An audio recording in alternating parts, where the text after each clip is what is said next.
Hello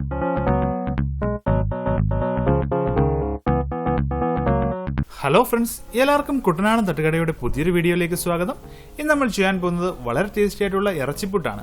നമുക്ക് ബ്രേക്ക്ഫാസ്റ്റിനും ഡിന്നറിനും ഒക്കെ ഒരേപോലെ തന്നെ നമുക്ക് വളരെ സിമ്പിളായിട്ട് ഉണ്ടാക്കാൻ പറ്റുന്ന ഒരു റെസിപ്പിയാണ്. അപ്പോൾ നമുക്ക് വീഡിയോയിലേക്ക് കിടക്കാം.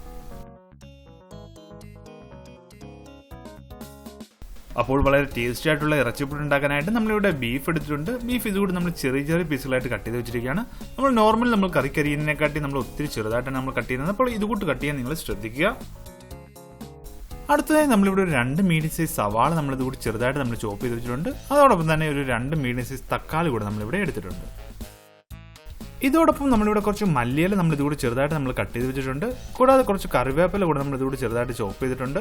ഇതോടൊപ്പം ഒരു 3 പച്ചമുളക് കൂടെ നമ്മളിതുകൂടി ചെറുതായിട്ട് നമ്മൾ കട്ട് ചെയ്ത് വെച്ചിട്ടുണ്ട്. അടുത്തതായി നമ്മളിവിടെ ഒരു 1.5 table spoon Kashmiri chilli powder എടുത്തിട്ടുണ്ട്. ഇതോടൊപ്പം 1.5 ടേബിൾ സ്പൂൺ മല്ലിപ്പൊടി കൂടെ നമ്മളിവിടെ എടുത്തിട്ടുണ്ട്. അടുത്തതായി നമ്മളിവിടെ 1/2 ടേബിൾ സ്പൂൺ ഗരം മസാല എടുത്തിട്ടുണ്ട്. അതോടൊപ്പം തന്നെ 1/4 ടേബിൾ സ്പൂൺ മഞ്ഞൾപ്പൊടി കൂടെ നമ്മളിവിടെ എടുത്തിട്ടുണ്ട്. കൂടാതെ നമ്മളിവിടെ 1 table spoon ginger garlic paste എടുത്തിട്ടുണ്ട്. 1/2 ടേബിൾ സ്പൂൺ കുരുമുളക് പൊടി കൂടെ നമ്മളിവിടെ എടുത്തിട്ടുണ്ട്. ആദ്യമായി നമുക്ക് ഇതുകൂടി ഒരു പാൻ വെക്കാം. പാൻ ചൂടായതിനു ശേഷം ഇതിലേക്ക് നമ്മൾ എടുത്തു വെച്ചിരിക്കുന്ന കാശ്മീരി ചില്ലി പൗഡറും അതോടൊപ്പം തന്നെ മല്ലിപ്പൊടിയും കൂടെ നമുക്ക് ഇതിലേക്ക് ഇട്ടിട്ട് നന്നായിട്ടൊന്ന് മൂപ്പിച്ചെടുക്കാം.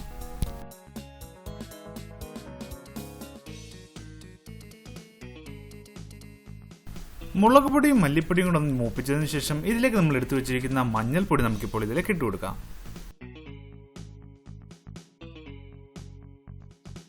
മഞ്ഞൾപ്പൊടി ആഡ് ചെയ്തതിനു ശേഷം നമുക്ക് ഇതെല്ലാം കൂടെ നന്നായിട്ട് ഇളക്കി കൊടുക്കാം. അതായത് നമ്മൾ കുക്ക് ചെയ്യുന്നത് നമ്മുടെ ലോ ഫ്ലെയിമിലിട്ടായിരിക്കണം, അല്ലെങ്കിൽ നമ്മുടെ ഈ പൊടികളെല്ലാം പെട്ടെന്ന് കരിഞ്ഞു പോകുന്നതായിരിക്കും. ഇപ്പോൾ നമ്മളിവിടെ മസാലപ്പൊടികളൊക്കെ കറക്റ്റായിട്ട് നമ്മൾ ഫ്രൈ ചെയ്തെടുത്തിരിക്കുകയാണ്. അടുത്തതായി നമുക്ക് ബീഫ് കുക്ക് ചെയ്യാം. അതിനുവേണ്ടി നമുക്ക് ഇതുകൂടി ഒരു കുക്കർ വെക്കാം. കുക്കറിലേക്ക് നമ്മൾ എടുത്തു വെച്ചിരിക്കുന്ന നമ്മുടെ ബീഫ്, നമ്മൾ ചെറുതായിട്ട് കട്ട് ചെയ്ത് വെച്ചിരിക്കുന്ന നമ്മുടെ ബീഫ് നമുക്കിപ്പോൾ ഇതിലേക്ക് ആഡ് ചെയ്ത് കൊടുക്കാം.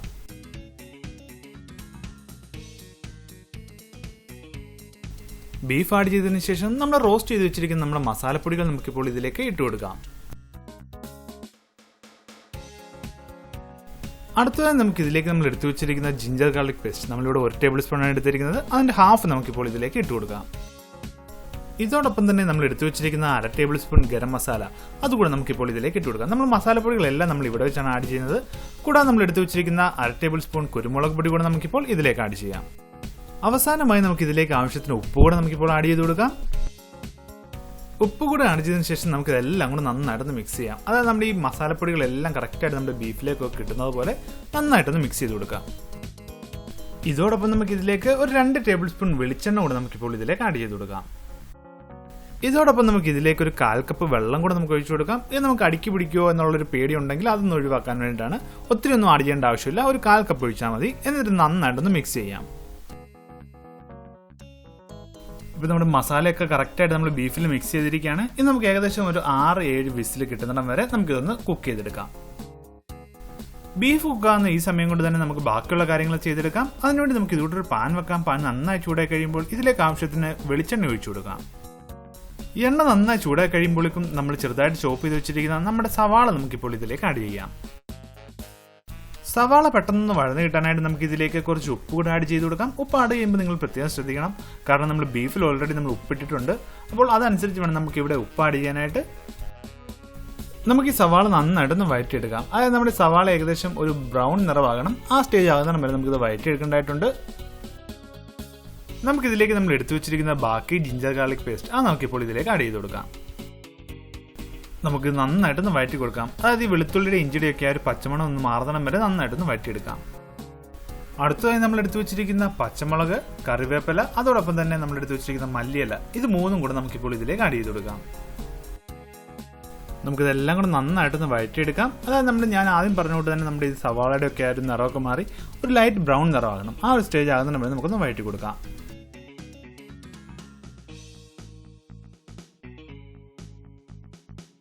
ഇപ്പം നമ്മുടെ സവാളയൊക്കെ കറക്റ്റായി കുക്കായി വന്നിട്ടുണ്ട്. ഇനി നമുക്ക് ഇതിലേക്ക് നമ്മൾ കട്ട് ചെയ്ത് വെച്ചിരിക്കുന്ന നമ്മുടെ തക്കാളി ഇട്ട് കൊടുക്കാം. നമുക്കിതെല്ലാം കൂടെ നന്നായിട്ടൊന്ന് വഴറ്റി കൊടുക്കാം. അതായത് നമ്മുടെ തക്കാളിയൊക്കെ കറക്റ്റായിട്ട് വെന്തൊന്ന് ഉടയണം. അപ്പോൾ ആ ഒരു സ്റ്റേജ് ആകുന്ന വരെ നമുക്കിത് കുക്ക് ചെയ്തെടുക്കേണ്ടതായിട്ടുണ്ട്. തക്കാളി പെട്ടെന്ന് കുക്കായി കിട്ടാനായിട്ട് നമുക്കൊന്ന് അടച്ചു വെച്ചൊരു 3 മിനിറ്റ് ഒന്ന് കുക്ക് ചെയ്തെടുക്കാം. ഇപ്പോൾ ഏകദേശം 3 മിനിറ്റ് കഴിഞ്ഞിരിക്കുകയാണ്. നമ്മളിത് ഓപ്പൺ ആക്കുകയാണ്. നമുക്ക് കാണാം തക്കാളിയൊക്കെ നന്നായിട്ട് നമുക്കിവിടെ കുക്കായി കിട്ടിയിട്ടുണ്ട്. നമുക്കിതെല്ലാം കൂടെ നന്നായിട്ടൊന്ന് മിക്സ് ചെയ്ത് കൊടുക്കാം. ഇപ്പോൾ നമ്മുടെ ബീഫ് 6 വിസിൽ കഴിഞ്ഞിരിക്കുകയാണ്. നമ്മളിത് ഓപ്പൺ ആക്കാൻ പോവുകയാണ്. ഇപ്പോൾ നമ്മുടെ ബീഫൊക്കെ കറക്റ്റായിട്ട് നമുക്ക് കുക്കായി കിട്ടിയിട്ടുണ്ട്. നിങ്ങൾക്കിവിടെ കാണാൻ കഴിയും ഒത്തിരി വെള്ളമൊന്നും നമ്മൾ യൂസ് ചെയ്യാത്തതുകൊണ്ട് വെള്ളമൊന്നും അധികം ഇല്ല. അപ്പോൾ ഈ ഒരു സ്റ്റേജ് തന്നെയാണ് നമുക്ക് വേണ്ടത്, കാരണം നമ്മളിത് റോസ്റ്റ് ചെയ്തെടുക്കാൻ വേണ്ടിയിട്ടാണ്. ഇനി നമ്മളിപ്പോൾ കുക്ക് ചെയ്തെടുത്തിരിക്കുന്ന നമ്മുടെ ബീഫ് നമ്മുടെ മസാലയിലേക്ക് നമുക്ക് ഇട്ട് കൊടുക്കാം. ബീഫ് ആഡ് ചെയ്തതിന് ശേഷം നമുക്കിതെല്ലാം കൂടെ നന്നായിട്ടൊന്ന് മിക്സ് ചെയ്ത് കൊടുക്കാം. അതായത് ഈ സവാളയും തക്കാളിയും എല്ലാം കറക്റ്റായിട്ട് നമ്മുടെ ബീഫിലെല്ലാം കിട്ടുന്നത് പോലെ നന്നായിട്ടൊന്ന് മിക്സ് ചെയ്യാം. നമ്മൾ ഈ ബീഫ് കുക്ക് ചെയ്ത് ആ കുക്കറിലേക്ക് കുറച്ച് വെള്ളം ആഡ് ചെയ്തിട്ട് അതുകൂടെ നമുക്കിപ്പോൾ ഇതിലേക്ക് ആഡ് ചെയ്ത് കൊടുക്കാം. നമുക്കിതെല്ലാം കൂടെ നന്നായിട്ടൊന്ന് മിക്സ് ചെയ്തിട്ട് ഇതിനാവശ്യത്തിന് ഉപ്പുണ്ടോ എന്നൊക്കെ നമുക്ക് ഇവിടെ വെച്ച് ചെക്ക് ചെയ്യാവുന്നതാണ്. ഉപ്പ് വേണമെങ്കിൽ ചില ഉപ്പിട്ട് കൊടുക്കാം. ഇപ്പോൾ മസാല എന്തെങ്കിലും നിങ്ങൾക്ക് കുറവാന്ന് തോന്നുവാണെങ്കിൽ ഇവിടെ വെച്ച് നമുക്ക് മസാലയൊക്കെ ആഡ് ചെയ്ത് കൊടുക്കാം. എല്ലാം കൂടെ നന്നായി മിക്സ് ആക്കിയതിന് ശേഷം നമുക്കിത് അടച്ചു വെച്ച് ഏകദേശം ഒരു 10 മിനിറ്റ് നമുക്ക് ലോ ഫ്ലെയിമിലിട്ടൊന്ന് കുക്ക് ചെയ്യാം. ഇപ്പോൾ 10 മിനിറ്റ് കഴിഞ്ഞിരിക്കുകയാണ്. നമ്മളിത് ഓപ്പൺ ആക്കുകയാണ്. നിങ്ങൾക്ക് കാണാം മസാലയൊക്കെ കറക്റ്റായിട്ട് നമ്മുടെ സവാളയും എല്ലാം കൂടെ ഒന്നിച്ച് ഒറ്റ ഒരു കറി പോലെ നല്ല സെറ്റായി കേട്ടിട്ടുണ്ട്. ഇനി നമുക്കിത് ഓപ്പൺ ആക്കി വെച്ച് ബാക്കി കുക്ക് ചെയ്യാം. അതായത് നമുക്ക് ഇത്രയും ഗ്രേവി ആവശ്യമില്ല, നമുക്കിത് ഡ്രൈ ആയിട്ടാണ് കിട്ടേണ്ടത്. അപ്പോൾ നമുക്കിത് ഓപ്പൺ ആക്കി വെച്ചിട്ട് കുറച്ച് നേരം കൂടെ കുക്ക് ചെയ്തെടുക്കാം. ഇപ്പോൾ നമ്മുടെ ബീഫിലെ വെള്ളമൊക്കെ പറ്റി നല്ല റോസ്റ്റ് പോലെ നമുക്ക് കിട്ടിയിട്ടുണ്ട്. അപ്പോൾ ഈ ഒരു സ്റ്റേജ് കിട്ടുന്നിടം വരെ നമ്മളിത് കുക്ക് ചെയ്തെടുക്കേണ്ടതായിട്ടുണ്ട്. ഇനി നമ്മൾ പുട്ട് തയ്യാറാക്കാനായിട്ട് പോവുകയാണ്. അതിനുവേണ്ടി നമ്മളുടെ അരിപ്പൊടിയൊക്കെ കറക്റ്റ് പാകത്തിന് നമ്മൾ വെള്ളമൊക്കെ ഇട്ട് കറക്റ്റായിട്ട് സെറ്റാക്കി വെച്ചിരിക്കുകയാണ്. അടുത്തതായി നമുക്ക് വേണ്ട തേങ്ങയാണ്, തേങ്ങാപ്പീര. നമ്മളിവിടെ തേങ്ങാപ്പീര നമ്മളിത് ഇട്ടെടുത്തിട്ടുണ്ട്. നമ്മളിവിടെ ഇറച്ചിപ്പുട്ടിന് വേണ്ടിയിട്ടുള്ള എല്ലാ ഇൻഗ്രീഡിയൻസും നമ്മളിവിടെ തയ്യാറാക്കിയിരിക്കുകയാണ്. ഇനി നമുക്കിത് എങ്ങനെയാണ് പുട്ടാക്കുന്നത് നോക്കാം. ആദ്യമായി നമ്മുടെ പുട്ടുകുറ്റിയിലേക്ക് നമുക്ക് തേങ്ങ തിരുമ്മി ഇട്ട് കൊടുക്കാം. തേങ്ങാപ്പീര ഇട്ടതിന് ശേഷം നമ്മൾ എടുത്തു വെച്ചിരിക്കുന്ന ബീഫ്, നമ്മൾ പ്രിപ്പയർ ചെയ്ത് വെച്ചിരിക്കുന്ന ബീഫ് നമുക്കിപ്പോൾ ഇതിലേക്ക് ആഡ് ചെയ്ത് കൊടുക്കാം. അതിനുശേഷം വേണം നമ്മൾ എടുത്തു വെച്ചിരിക്കുന്ന അരിപ്പൊടി ആഡ് ചെയ്ത് കൊടുക്കാനായിട്ട്. നമ്മൾ ഈ പുട്ടുകുറ്റിക്കകത്തേക്ക് നമ്മൾ ഈ ബീഫും നമ്മുടെ അരിപ്പൊടിയും എല്ലാം ആഡ് ചെയ്യുമ്പോൾ നിങ്ങൾ പ്രത്യേകം ശ്രദ്ധിക്കേണ്ട ഒരു കാര്യം, നമ്മൾ ഒരിക്കലും ഇത് കൊത്തി നിറച്ച് നമ്മളിത് ഫില്ല് ചെയ്യാൻ പാടില്ല. കാരണം നമ്മുടെ ആവി കറക്റ്റായിട്ട് ഇതിൽ കൂടെ പാസ് ചെയ്താൽ മാത്രമേ നമ്മുടെ ബീഫ് ആണെങ്കിലും നമ്മുടെ ഈ അരിപ്പൊടി ആണെങ്കിലും കറക്റ്റായിട്ട് നമുക്ക് കുക്കായി കിട്ടത്തുള്ളൂ.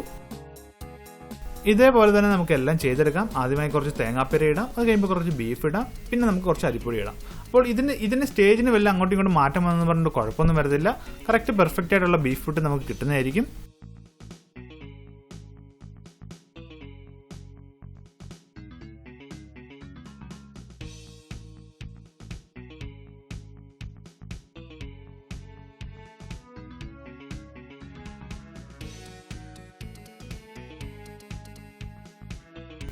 ഇപ്പോൾ നമ്മുടെ കുറ്റി ഇവിടെ നിറഞ്ഞിരിക്കുകയാണ്. നമുക്കിതിൻ്റെ മുകളിലേക്ക് കുറച്ച് തേങ്ങാപ്പീരയും കൂടി ഇട്ടിട്ട് നമുക്കിത് ക്ലോസ് ചെയ്യാം. നമ്മളിവിടെ പുട്ട് വേവിച്ചെടുക്കാനായിട്ട് നമ്മളിവിടെ കലത്തിൽ വെള്ളം എടുത്തിട്ടുണ്ട്. വെള്ളം നന്നായി ചൂടായിരിക്കുകയാണ്. നമുക്കിതിലേക്ക് നമ്മൾ പുട്ടുകുറ്റി ഇറക്കി വെക്കാം. നിങ്ങൾക്ക് കാണാം കറക്റ്റായിട്ട് ആവിയൊക്കെ മുകളിൽ കൂടെ ഒക്കെ പോകുന്നത് കാണാം. നമ്മളിത് കുത്തി നിറച്ചെടുക്കുകയാണെങ്കിൽ ഇതുകൊണ്ട് ആവി പോകത്തില്ല. അപ്പോൾ അത് നിങ്ങളൊന്ന് ശ്രദ്ധിക്കുക. നമ്മളിവിടെ ആദ്യത്തെ കുറ്റി നമ്മളിവിടെ കുക്ക് ചെയ്തിരിക്കുകയാണ്. നമുക്കിതൊരു പ്ലേറ്റിലേക്ക് നമുക്ക് മാറ്റാം. സെയിം ഇതേപോലെ തന്നെ നമുക്ക് ബാക്കിയുള്ള പുട്ടും എല്ലാം നമുക്ക് ഇതുകൂടെ തന്നെ കുക്ക് ചെയ്തെടുക്കാം. സെയിം ഈ സ്റ്റെപ്പ് കറക്റ്റായിട്ട് ഇതുകൂടെ തന്നെ ഫോളോ ചെയ്താൽ മതി.